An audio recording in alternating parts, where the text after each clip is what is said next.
I'm reading in the newspaper that you think Heidi Heitkamp's going to run for governor in 2016.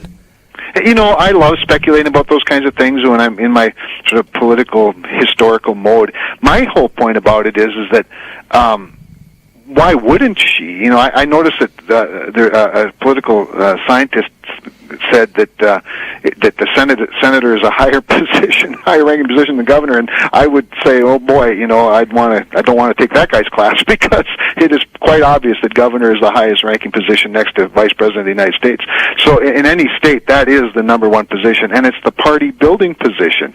And Heidi Heitkamp, John Hoeven, and I were all appointed by governors to various positions in our careers, as were many of the other elected officials in this state and other states. And to me, that's really the prize. So I wonder why she wouldn't run for it, and why the state party wouldn't encourage her to run for it, if in fact there's a path to victory. Now, as I said to the editorial board, and I think they reported accurately this morning, it's not easy. She's a Democrat in a Republican state, but she's an elected and a well-liked Democrat in a Republican state. So she's certainly, I think it's unlikely that she could win a governor's race, much like any other, but she presents the best opportunity for Democrats to win the governorship, and I don't know why she wouldn't be considering it seriously.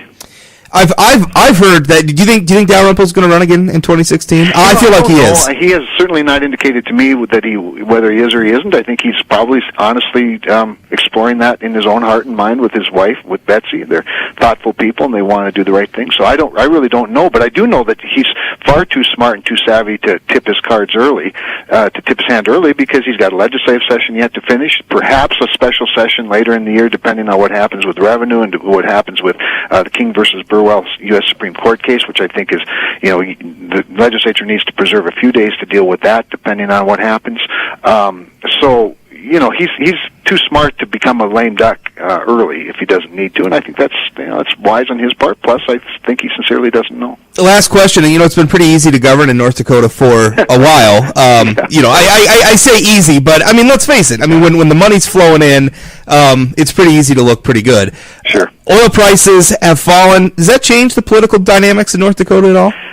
I don't know that it does, but there's no question that you're right. It's easier to govern with revenue than it is with less revenue, with more revenue than with less revenue. It's easier to be an appropriator than it is to be a budget cutter. But that said, I think Republicans are best positioned to deal with the shortage of revenue because, of course, they're the conservative party, and they're the ones that people largely trust more with the economy and trust more with the management of government in lean times. So I actually think that's better.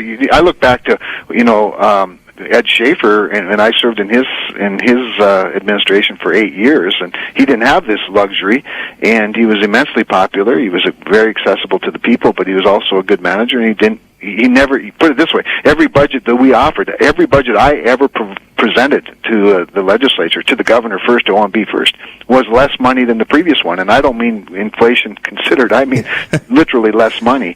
And so Republicans really began their rise during lean times and have enjoyed it ever since. Kevin, thanks for your time. Always a pleasure. Thanks, Rob. Congressman Kevin Cramer, your phone call, 701-293-9000, 888-970-9329. We'll be back. Don't go away.